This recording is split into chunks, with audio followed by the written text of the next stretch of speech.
السلام علیکم پیارے بچوں، آج کے اس ڈیجیٹل کلاس روم میں آپ کا خیر مقدم کیا جاتا ہے۔ بچوں، جیسے آپ سب جانتے ہیں کہ انسانوں سے مل کر سماج بنتا ہے اور انسان آپس میں ہمیشہ ایک ساتھ رہنا پسند کرتا ہے۔ وہ کبھی تنہائی میں رہنا نہیں چاہتا اور نہ وہ رہ سکتا ہے۔ ان تمام قسم کے لوگوں کو ملا کر ایک سماج بنتا ہے، اور ظاہر ہے جب سماج میں مختلف قسم کے لوگ رہیں گے تو اس کے اندر مختلف قسم کے خیالات بھی ہوں گے اور ان کے اندر اچھائیاں بھی ہوں گی، برائیاں بھی ہوں گی۔ آج کا جو لیسن ہے وہ ہے موجودہ دور کی سماجی تحریکوں سے متعلق۔ ہم نے تاریخ میں کئی چیزیں پڑھی تھیں، لیکن جب ہم اپنے اطراف و اکناف میں دیکھتے ہیں تو ہمیں سمجھ میں آتا ہے کہ یہ تحریکیں کس قدر اہمیت رکھا کرتی تھیں۔ تحریکوں کی اہمیت کو میں ایک مثال سے سمجھاتا ہوں۔ اگر کہیں پر پانی جمع ہے اور اس کے اندر کچھ ہلچل نہیں ہے اور اس میں کوئی نیا پانی نہیں آ رہا ہے اور نہ یہاں سے کوئی گدلا پانی واپس جا رہا ہے یا کسی اور طرف جا رہا ہے، تو وہ پانی بدبودار ہو جائے گا، سڑ جائے گا۔ اسی طرح سماج ہے، سماج میں اگر ٹھہراؤ آ جائے اور وہ کسی ظالم کے حوالے ہو جائے تو ظاہر ہے سماج خراب ہو جائے گا۔ اس سماج کو درست کرنے کے لیے بھی ہمیں مختلف قسم کے اس کے اندر ہلچل پیدا کرنے کی ضرورت پڑتی ہے۔ یہی طریقہ اختیار کیا انسان نے، اور انہوں نے ہمیشہ ظلم سے بدلہ لینے، ظلم کو ختم کرنے کی کوشش کی۔ کسی پر ظلم ہوتا ہوا انسان آپس میں نہیں دیکھ سکتا۔ اسی سلسلے میں ہم پڑھیں گے۔ تو بچوں، یہ ہے آج کا آپ کا لیسن، عصر حاضر کی سماجی تحریکیں۔ آپ نے مختلف تحریکوں میں کثیر تعداد میں لوگوں کو شریک ہوتے ہوئے دیکھا ہوگا۔ ان تحریکوں میں شمولیت سے کسی نہ کسی مسئلے کو سمجھنے کی کوشش کرنا، کسی تبدیلی کے لیے فیصلہ کرنا اور اس کے لیے سرگرمی سے مہم چلانا مقصود ہوتا ہے۔ ان میں سے کسی تحریک میں خود آپ نے بھی شرکت کی ہوگی۔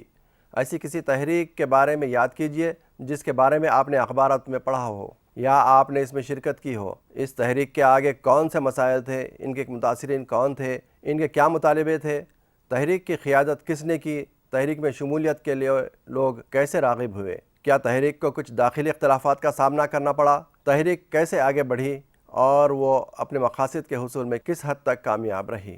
20ویں صدی کے ابتدائی حصے میں دنیا پر عظیم جنگوں، انقلابوں، جرمن نازیزم، سوویٹ سوشلزم، مغربی لبرلزم اور قومی آزادی کی تحریکوں کا غلبہ رہا۔ البتہ دوسری عالمی جنگ کے خاتمے اور ہندوستان، چین، انڈونیشیا، نائجیریا اور مصر جیسی نو آبادیوں کی آزادی کے بعد 1950 کے دہے کے وسط میں دنیا میں ایک نئے دور کا آغاز ہوا۔ یہ دور کئی ملکوں کے لیے معاشی ترقی اور خوشحالی کا رہا، لیکن دیگر کئی ممالک اور سماجی طبقات کے لیے الجھنوں اور تناؤ سے بھرا دور تھا، جنہیں صدیوں سے مساوی حقوق نہیں دیے گئے اور اب وہ اپنے حقوق کا مطالبہ لے کر اٹھ کھڑے ہوئے تھے۔ دوسری جنگ عظیم کے بعد دنیا میں کئی تبدیلیاں آئیں اور ساتھ ہی ساتھ کئی ممالک نے اپنے آپ کو پھر نئے سرے سے تعمیر کرنا شروع کیا۔ جس طرح جاپان پر دوسری جنگ عظیم میں 2 ایٹمی بم گرائے گئے تھے، جس کی بنا پر وہ اس کے 2 شہر پوری طرح سے تباہ و تاراج ہو گئے اور معاشی حالت جاپان کی بالکل پستہ ہو گئی تھی۔ لیکن انہوں نے آج دیکھتے ہیں کہ کس قدر ترقی حاصل کر لی ہے۔ انہوں نے اپنے آپ پہ قابو پایا، اپنے کمزوریوں کو دیکھا اور اپنے اندر ایسی تبدیلیاں لے آئیں اور اپنے آپ کو جنگ سے دور کرتے ہوئے انہوں نے ترقی کی راہ اختیار کی۔ اسی طرح ہندوستان بھی دوسری جنگ عظیم کے بعد آزاد ہوا۔ انہوں نے ناوابستگی کی تحریک اختیار کی اور نہ ہندوستان امریکہ کے ساتھ رہا اور نہ روس کے ساتھ، بلکہ انہوں نے اپنی ترقی پر توجہ دی، تو اس کا پھل ہم آج دیکھتے ہیں۔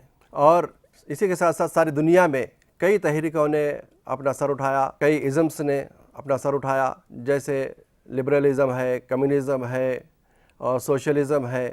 اور سماج میں ایک اعلیٰ طبقہ اور ادنیٰ طبقہ جس کے درمیان میں ہمیشہ کشمکش رہی، وہ سرمایہ دارانہ نظام، وہ یہ چاہتا ہے کہ بس سرمایہ میں اضافہ ہوتا رہے، چاہے اس سے کوئی اور متاثر ہو جائے، لیکن یہ اپنے سرمایہ میں تخفیف ہونا پسند نہیں کرتا۔ موجودہ سماج بہت ہی ترقی یافتہ اور تہذیب یافتہ سماج کہلاتا ہے، اس کو اس تہذیبی یافتہ سماج بنانے میں جن تحریکوں نے اپنا کردار ادا کیا اس کے بارے میں ہم پڑھیں گے۔ 1960 عیسوی میں شہری حقوق اور دیگر تحریکیں۔ ان تحریکوں میں سے ایک نہایت ہی اہم تحریک امریکہ کے شہری حقوق کی تحریک تھی۔ اس کا مقصد افرو امریکن یعنی سیاہ فام امریکی باشندوں کے ساتھ مساویانہ برتاؤ کے لیے جدوجہد کرنا تھا اور ان امتیازی قوانین کے خلاف لڑنا تھا جس کے تحت اسکولوں، بسوں اور عوامی مقامات پر سیاہ فام اور سفید فام باشندوں کو علیحدہ رکھا جاتا تھا۔ یہ تحریک جو 1960 عیسوی کے دہے میں عروج کو پہنچی بڑی حد تک پرامن تھی اور اس کی سرگرمیوں میں عام مظاہرے، جلوس، سول نافرمانی، امتیازی خدمات مثلاً بسوں کا بائیکاٹ شامل تھا جس میں سیاہ فاموں اور سفید فاموں کو الگ کر دیا گیا تھا۔ ان تمام میں اہم ایک سالہ طویل بائیکاٹ کا پروگرام تھا جس کی قیادت مونٹگومری کے ڈاکٹر مارٹن لوتھر کنگ نے کی۔ اس بائیکاٹ کے دوران سیاہ فاموں نے بسوں کا بائیکاٹ کیا جس کی وجہ سے بس کمپنی کو زبردست نقصان اٹھانا پڑا۔ اسی دوران ایک طاقتور تحریک اسکولوں میں علیحدگی کے قانون کے خلاف چلائی گئی۔ اس وقت سیاہ فاموں اور سفید فاموں کے بچوں کے لیے الگ الگ اسکول ہوتے تھے۔ 28 مارچ 1963 عیسوی کو 2 لاکھ سے زائد افراد نے واشنگٹن کو مارچ کیا۔ امریکہ میں ایک سماجی بیماری یہ پائی جاتی تھی کہ وہاں پر گوروں اور کالوں کے درمیان میں بہت ہی اختلافات پائے جاتے تھے اور یہ ایک دوسرے کو ناپسند کرتے تھے۔ دراصل یہ کالے لوگ یعنی کالے جلد والے لوگ افریقہ سے امریکہ کو منتقل ہوئے صدیوں پرانے لوگ تھے، ان کی نسلیں تھیں۔ ان افریقی نسلوں کا رنگ آج بھی ویسا ہی کالا ہے اور گوروں کے درمیان میں یہ لوگ کام کرتے ہیں لیکن امتیاز کا شکار ہیں۔ جو امتیاز برتا جا رہا ہے وہ اس حد تک نہیں ہے جس حد تک 1960 عیسوی کے دہائی میں تھا۔ 1960 عیسوی کے دہائی میں حد یہ ہو گئی تھی کہ کالوں کے لیے علیحدہ بس ہوا کرتی تھی، گوروں کے لیے علیحدہ بس ہوا کرتی تھی، یہاں تک کہ ریلوے اسٹیشن اور ایئرپورٹس پر ہینڈ واش کرنے کے لیے واش بیسن بھی الگ الگ ہوا کرتے تھے، کالوں کے لیے الگ، گوروں کے لیے الگ۔ یہاں تک کہ بیچ پر اگر یعنی ساحل سمندر پر اگر آپ جائیں تو وہاں پر بھی بورڈ لگا ہوا ہوتا تھا، بلیکس ناٹ الاؤڈ ہیئر۔ اسی طرح ہوٹلز میں بھی ان کے ساتھ امتیاز برتا جاتا تھا۔ ایک ٹرانسپورٹ کمپنی نے جو بسوں کو چلاتی تھی انہوں نے یہ طریقہ اختیار کیا تھا کہ کالوں کے لیے علیحدہ بس اور گوروں کے لیے علیحدہ بس۔ تو ان کالے لوگوں نے، افرو امریکن لوگوں نے مارٹن لوتھر کنگ کے سرکردگی میں ایک طریقہ یہ اختیار کیا کہ انہوں نے ان بسوں میں بیٹھنے سے انکار کر دیا جو کالوں کے لیے علیحدہ رکھی گئی تھیں، اور یہ جو بائیکاٹ ہے وہ 1 سال تک جاری رہا جس کی وجہ سے اس کمپنی کو کافی نقصان ہوا اور عدالت کو مجبور ہونا پڑا کہ وہ یہ امتیاز برتنے سے روکے اور شہری حقوق کے قانون کی منظوری کا مطالبہ کیا۔ اس کے ساتھ ان کے دیگر مطالبات میں مکمل روزگار کی فراہمی، مناسب مکانات، ووٹ کا حق، مناسب تعلیم کی فراہمی جس میں گورے اور کالے بچے ایک ساتھ پڑھتے ہوں شامل تھا۔ اس مارچ میں ڈاکٹر لوتھر کنگ کے بشمول کئی لوگوں نے خطاب کیا۔ ڈاکٹر لوتھر کنگ نے یہاں اپنی تاریخی تقریر کی تھی جس کا عنوان ہے میرا ایک خواب ہے۔ کئی سال پہلے ایک عظیم امریکن نے جس کے علامتی سائے تلے آج ہم ٹھہرے ہوئے ہیں آزادی کے اعلان نامے پر دستخط کیے تھے۔ یہ یادگار فرمان لاکھوں نیگرو غلاموں کے لیے روشنی اور امید کا مینارہ ثابت ہوا جو ناانصافی کے شعلوں میں جھلس رہے تھے، مگر 1 صدی کے بعد بھی نیگروس سیاہ فام باشندے آزاد نہیں ہیں۔ 1 صدی بعد بھی سیاہ فاموں کی زندگی علیحدگی کے ہتھکڑیوں میں اور امتیازات کی زنجیروں میں جکڑی ہوئی ہے۔ میرا ایک خواب ہے کہ میرے 4 چھوٹے بچے ایک ایسے ملک میں جئیں گے جہاں ان کے رنگ کی بنیاد پر ان کا مقام طے نہیں کیا جائے گا بلکہ ان کے کردار کی بنیاد پر ان کا مقام طے ہوگا۔ Doctor Martin Luther king junior. یہ قوانین بتدریج منظور ہوئے اور طویل جدوجہد کے بعد ان کو مؤثر طریقے سے نافذ کیا گیا۔ اس سے دنیا میں اصلاحات اور تبدیلی کے لیے چلنے والی پرامن سماجی تحریکوں کو ترغیب اور حوصلہ ملا۔ جیسے جیسے اس تحریک کی طاقت میں اضافہ ہوا کئی نقطۂ نظر ابھرنے لگے۔ کئی لوگ ڈاکٹر لوتھر کنگ سے متفق تھے کہ تمام لوگوں کے لیے مساوات کا حصول پرامن ذرائع کو اختیار کرنے اور ضروری قوانین کے لیے حکومت سے رجوع ہونے سے ہو سکتا ہے۔ مالکم ایکس جیسے کئی دوسرے لوگوں کا خیال تھا کہ سیاہ فام ایک الگ قوم ہے اور انہیں سفید فاموں سے آزادی کے حصول کی خاطر لڑنا چاہیے۔ ان کا کہنا تھا کہ اقتدار کے حصول کے لیے بشمول مسلح لڑائی کے کوئی بھی راستہ اختیار کرنا پڑے تو کرنا چاہیے۔ کالے لوگوں کی اس تحریک میں بھی اختلافات تھے۔ بعض لوگ یہ کہہ رہے تھے کہ پرامن طریقے سے بائیکاٹ وغیرہ کے ذریعے سے ہم اس تحریک کو کامیاب کر سکتے ہیں، جبکہ بعض افراد کا یہ خیال تھا کہ کالے لوگ ایک الگ ہی نسل سے تعلق رکھتے ہیں اور گورے لوگ الگ ہی نسل سے تعلق رکھتے ہیں، لہٰذا ہمیں ان سے لڑ کر اپنے حقوق کو لینا پڑے گا، اگر ضرورت پڑی تو اسلحے کے ساتھ ہم اس تحریک کو چلائیں گے۔ لہٰذا یہ دو خیالات کالوں کی تحریک کے درمیان میں ہی نہیں تھے، بلکہ ساری دنیا میں اس جیسے دو قسم کے خیالات پیدا ہونے شروع ہوئے۔ ان دنوں میں Soviet union of socialist Soviet republic USSR اور مشرقی یورپ کے ممالک میں جو سوویت یونین کے زیر اثر تھے، کثیر پارٹی انتخابات، آزاد صحافت، اظہار خیال کی آزادی اور عام لوگوں کے لیے نقل و حرکت کی آزادی بھی نہیں تھی۔ یہاں کی حکومتوں کو ہمیشہ اس بات کا خطرہ لگا رہتا تھا کہ انہیں عدم استحکام کا شکار کرنے کے لیے کوئی سازش نہ کر بیٹھے، جس کی وجہ سے وہ تمام عوام کی سرگرمیوں پر کڑی نگاہ رکھتی تھیں۔ چونکہ لوگ ان پابندیوں سے عاجز آ چکے تھے، انہوں نے انسانی حقوق جیسے اظہار خیال کی آزادی، صحافت کی آزادی وغیرہ کی خاطر کئی تحریکیں سوویت یونین کے مختلف حصوں اور مشرقی یورپ میں چلائی گئیں۔ ہنگری، چیکوسلواکیہ اور پولینڈ نے تو سوویت یونین کے تسلط سے ہی آزادی کا مطالبہ کیا۔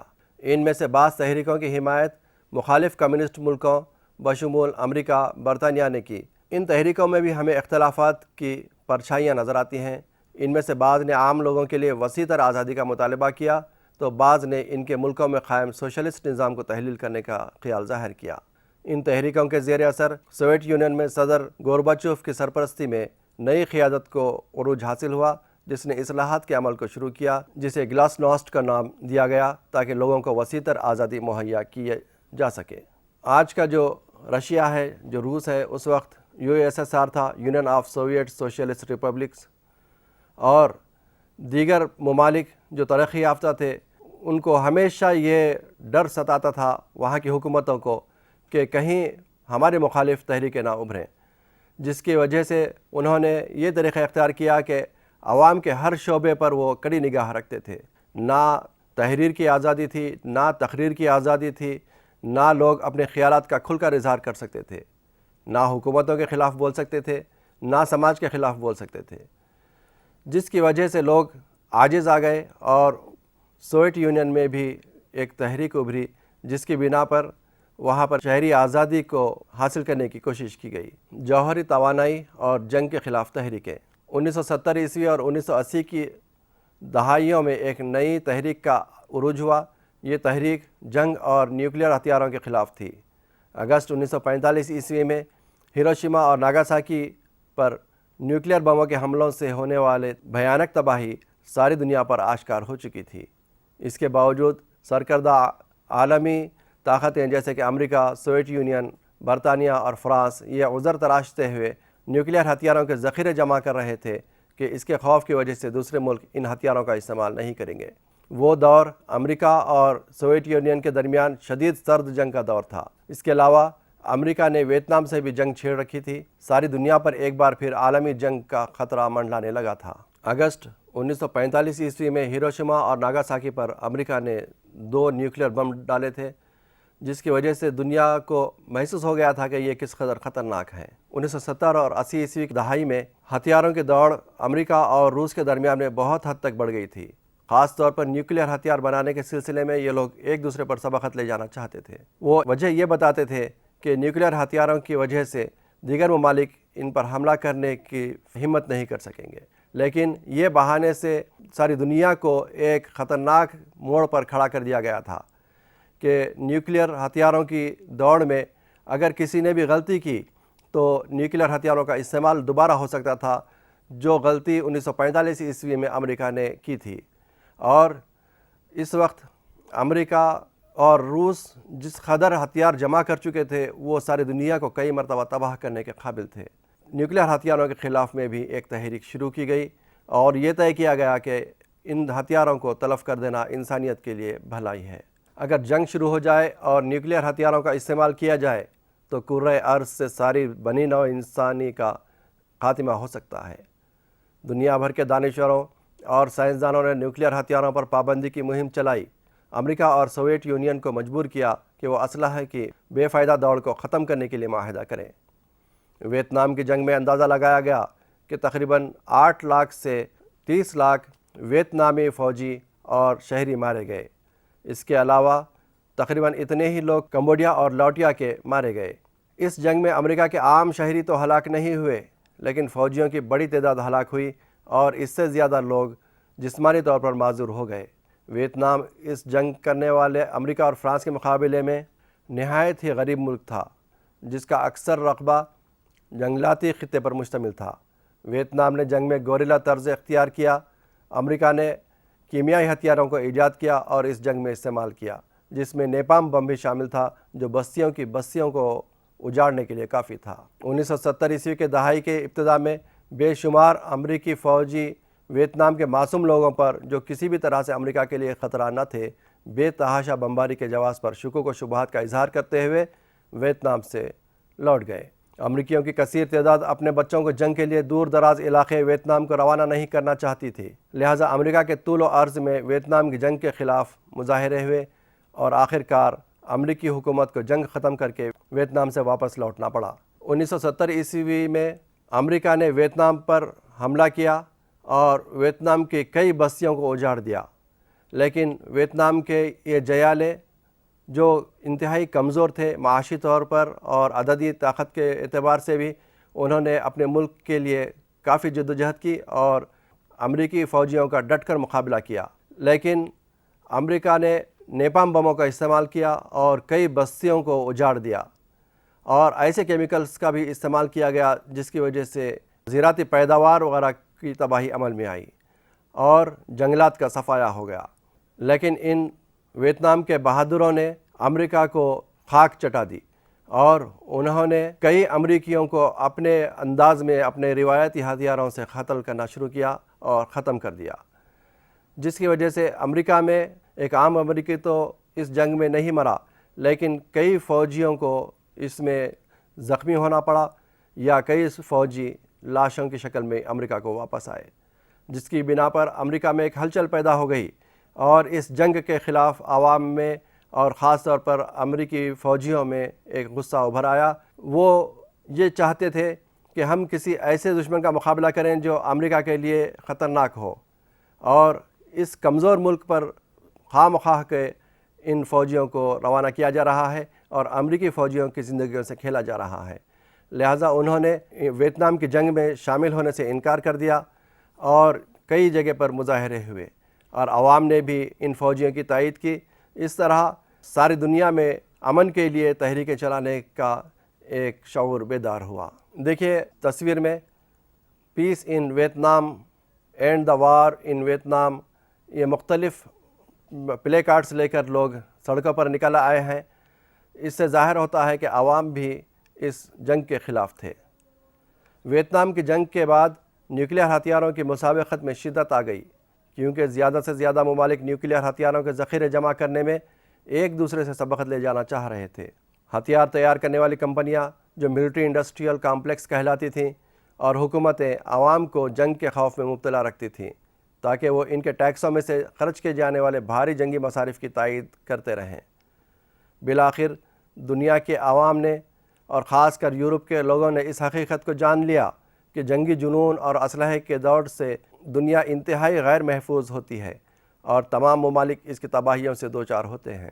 وہ ممالک بھی جو جنگ میں راست طور پر شریک نہیں ہوتے، اس لیے دنیا بھر میں حکومت کی پالیسیوں کے خلاف بڑے پیمانے پر احتجاجات ہوئے اور یہ مطالبہ کیا گیا کہ وہ نیوکلیئر ہتھیاروں میں کمی کرنے اور امن کے قیام کے لیے دوسری حکومتوں سے گفت و شنید کریں۔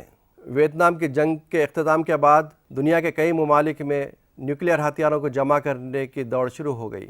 کئی ممالک نے آزادانہ طور پر نیوکلیئر ہتھیاروں کو تیار کرنا شروع کیا اور کئی ممالک نے خفیہ طور پر اپنے آپ کو نیوکلیئر پاور کے طور پر بنانا شروع کیا، جس کی وجہ سے یہ اندیشہ پھیل گیا کہ پھر دوبارہ تیسری جنگ عظیم شروع ہو جائے گی، اور اس اندیشے سے عوام بیزار ہو رہے تھے اور خوف میں مبتلا تھے۔ لیکن وہ حکومتیں جو نیوکلیئر ہتھیار کو اپنا لازمی جز سمجھتی ہیں، انہوں نے یہ طریقہ اختیار کیا کہ عوام کو جنگ کے خوف میں مبتلا کرنا شروع کیا، تاکہ عوام جو ٹیکس دیتے ہیں اور ان ٹیکس کے ذریعے سے یہ ہتھیار خریدے جاتے ہیں یا بنائے جاتے ہیں، اور اس بات پر راضی کیا جائے کہ وہ ٹیکس بدستور دیتے رہے اور جنگ کے لیے تیاری کرنا لازمی قرار دیا جائے، تو عوام نے بڑی دیر کے بعد سمجھا کہ یہ ان کو بیوقوف بنایا جا رہا ہے اور ان کے ٹیکسوں کا غلط استعمال کیا جا رہا ہے۔ دراصل یہ ہتھیاروں کو تیار کرنے والے کمپنیوں کا کمال تھا کہ انہوں نے جنگ کا خوف عوام پر اور حکومتوں پر طاری کر دیا تھا اور اس کے ذریعے سے وہ اپنا پیسہ کما رہے تھے۔ اس دباؤ کے نتیجے میں امریکہ اور USSR جو ہتھیاروں کی دوڑ میں سب سے آگے تھے، مذاکرات اور ہتھیاروں میں کمی کرنے کے لیے مجبور ہوئے اور سب سے پہلے اسٹریٹجک آرمز لمیٹیشن ٹاکس سالٹ نامی معاہدہ ہوا جو ناکامی سے دوچار ہوئے۔ آخر کار 1991 میں جنگی ہتھیاروں کی تخفیف کا معاہدہ strategic arms reduction treaty start نامی معاہدے پر دستخط کیے گئے۔ یہ معاہدہ ہتھیاروں پر کنٹرول کے لیے کیا گیا تاریخ کا سب سے بڑا معاہدہ تھا۔ اس پر قطعی عمل درآمد 2001 میں کیا گیا، جس کے نتیجے میں اس وقت موجود تباہ کن نیوکلیئر ہتھیاروں کا 80% ذخیرہ تلف کرنے پر اتفاق ہو گیا۔ معاہدے پر دستخط کے کچھ عرصے کے بعد USSR تحلیل ہو گیا اور متوقع عالمی جنگ کے خوف و ہراس کا خاتمہ ہوا۔ USSR کے تحلیل کے آخری مرحلے میں اس کے چرنوبائل نیوکلیئر پلانٹ میں ایک بہت بڑا حادثہ ہوا جس میں ورکروں کی بڑی تعداد ہلاک ہو گئی، لیکن اس کی وجہ سے یورپ کے کئی ممالک پر مشتمل بڑے خطے میں فضا زہر آلود ہو گئی۔ اس کے اثرات نے لوگوں میں نیوکلیئر ہتھیاروں کے خطرے کے خلاف شعور بیدار کیا، چاہے وہ ہتھیار امن کے قیام کے مقصد سے جمع کیے جائیں یا جنگ کرنے کی غرض سے۔ اس سانحے نے مخالف جنگ تحریکوں اور ماحولیاتی تحفظ کی تحریکوں کو آپس میں قریب کر دیا۔ عوام نے بھرپور احتجاج کیا تھا اور نیوکلیئر ہتھیاروں کے خلاف مظاہرے ہوئے۔ ساری دنیا کے ان مظاہروں کی وجہ سے یہ دو بڑے ممالک ایک معاہدہ کرنے پر انہوں نے رضامندی ظاہر کی، جس کو نیوکلیئر تخفیف معاہدہ یعنی نیوکلیئر ہتھیاروں میں تخفیف کرنے کا معاہدہ قرار دیا گیا، یعنی جس قدر بھی ہتھیار ہیں اس میں سے کچھ حصہ تخفیف کر دیا جائے گا۔ دو معاہدوں میں پہلا معاہدہ ناکام ہوا اور دوسرا معاہدے پر عمل درآمد کیا گیا اور تقریباً 80% نیوکلیئر ہتھیاروں کو تلف کرنے یا ضائع کرنے پر رضامندی ظاہر کی گئی۔ USSR کے تحلیل کے بعد نیوکلیئر ہتھیاروں کی یہ دوڑ اور ان سے خوف کم ہو گیا کیونکہ یہ کئی چھوٹے چھوٹے ممالک میں تقسیم ہو چکا تھا، لیکن نیوکلیئر ہتھیاروں کو مکمل طور پر تباہ نہیں کیا گیا، نہ اس کو مکمل طور پر ہٹا دیا گیا۔ آج بھی کئی ممالک نیوکلیئر پاور ہیں اور نیوکلیئر پاور کا اگر انسان صحیح استعمال کرے تو ترقی میں اس کو استعمال کیا جا سکتا ہے، جیسے نیوکلیئر پاور پلانٹس جس کے ذریعے سے برقی پیداوار انتہائی سستی حالت میں حاصل ہو سکتی ہے، لیکن ہتھیار بنانے میں نیوکلیئر کا سب میں زیادہ استعمال کیا گیا۔ ایک اور تحریک ہے عالمگیریت یا گلوبلائزیشن، پسماندہ افراد اور ماحولیاتی تحریکیں۔ 1990 کے دہے سے دنیا بھر میں ہونے والی معاشی اور سیاسی تبدیلیوں کو گلوبلائزیشن اور نیو لبرلزم کا نام دیا گیا۔ اس کی وجہ سے غریبوں اور مراعات سے محروم حاشیائی افراد کی زندگیوں پر بہت گہرا اثر پڑا۔ قبائلی لوگ، غریب کسان، بے زمین مزدور، خواتین، غیر منظم شعبوں میں کام کرنے والے شہری لوگ اور صنعتی مزدور وغیرہ اس کے بدترین شکار بنے۔ کم و بیش یہ وہ لوگ تھے جو تعلیم، تغذیہ اور صحت جیسی بنیادی سہولتوں سے محروم تھے، جس کے نتیجے میں اچھی تنخواہ والی ملازمتیں اور قانونی یا دستوری چارہ جوئی کے راستے بھی ان کے دسترس سے دور تھے۔ گزشتہ چند دہائیوں کے دوران قبائلیوں اور حاشیائی کسانوں کو بڑے کاشتکاروں، کان کنی کارپوریشنوں، ڈیموں اور پروجیکٹوں سے بھی خطرات لاحق ہو گئے تھے۔ چونکہ دور دراز کے دیہی علاقوں میں معدنیات، درخت، جانور اور پانی وافر مقدار میں دستیاب ہوتے ہیں، اس لیے بڑی بڑی کمپنیاں ان کاشتکاری کی زمینوں پر قبضہ کر لیتی ہیں اور قبائلیوں کو ان کے قدیم علاقوں سے بے دخل کر دیتی ہیں۔ یہ لوگ نئے نئے علاقوں میں پھیل جاتے ہیں اور قبائلی ثقافتیں تباہ ہو جاتی ہیں۔ بالآخر یہ طبقات سماج کے سب سے کمزور اور مفلوک الحال طبقات بن جاتے ہیں۔ اس کے علاوہ ترقی کی سرگرمیوں کی وجہ سے قدرتی وسائل پر پڑنے والے مضر اثرات کے نتیجے میں ماحولیاتی تحریکیں ان طبقات کے قریب ہو گئیں اور ترقیاتی سرگرمیوں کے اس تخریبی اور تباہ کن پہلوؤں کی مخالفت کرنے لگیں۔ اس طرح ان تحریکوں نے ایک نیا رخ اختیار کیا۔ 1990 کے دہے میں دنیا میں ہونے والی مختلف تبدیلیوں کو گلوبلائزیشن کا نام دیا گیا، ایک عالمگیریت۔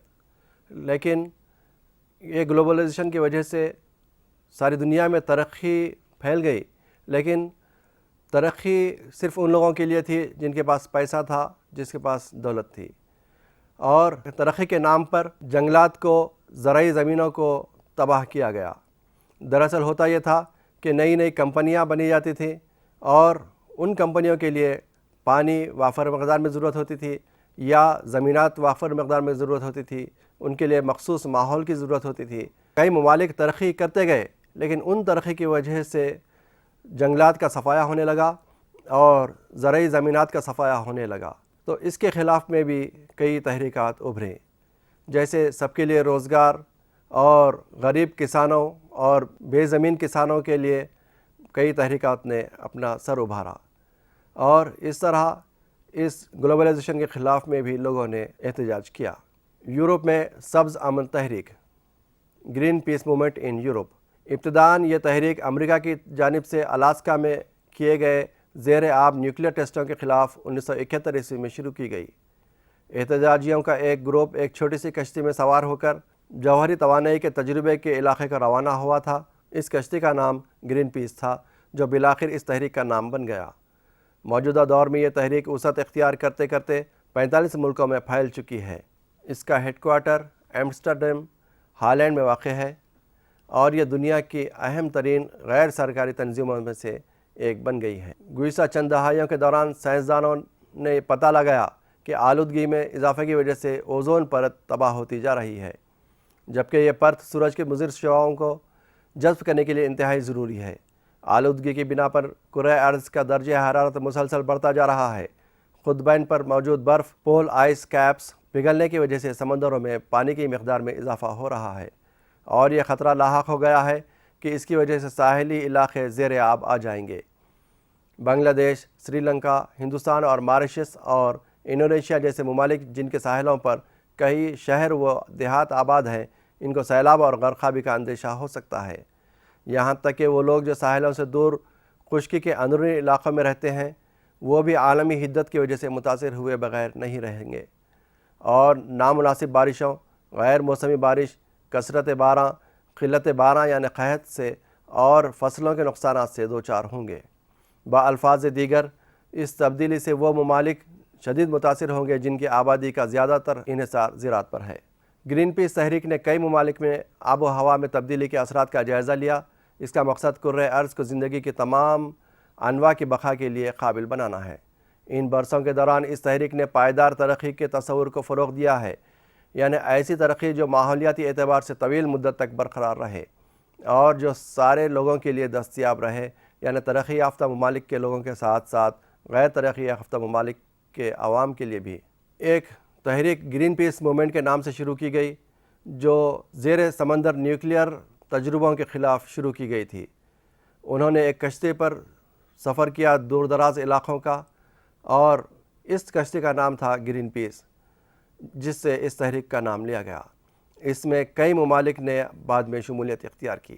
اس کا مقصد یہ تھا کہ ترقی اس بنیاد پر حاصل کی جائے کہ وہ کسی کے لیے نقصان دہ نہ ہو۔ ابھی حال میں یعنی ایک دو دہائی پہلے سائنسدانوں نے یہ پتہ چلایا کہ آلودگی کی وجہ سے اوزون لیئر پھٹ رہی ہے۔ اوزون لیئر دراصل سورج کی جو نقصان دہ شعاعیں ہیں ان کو زمین تک پہنچنے نہیں دیتی۔ یہ ترقی کے سائیڈ ایفیکٹس کے طور پر پرت پھٹنے لگی تھی، اور آلودگی کو اگر روکا نہ جائے تو اندیشہ تھا کہ اوزون لیئر ساری دنیا میں گلوبل وارمنگ پیدا کر دے اور سارے دنیا کے بڑے بڑے برف کے تودوں کو پگھلا دے، اور قطب شمالی اور قطب جنوبی کی برف اس اوزون لیئر کے پھٹنے کی وجہ سے پگھلنے لگی تھی۔ اور اندیشہ یہ تھا کہ یہ بڑے بڑے جو برف کے تودے ہیں کوئی معمولی نہیں ہوتے، اور ان کے پگھلنے کی وجہ سے سطح سمندر ابھر سکتا ہے، اور سطح سمندر میں اضافے کی وجہ سے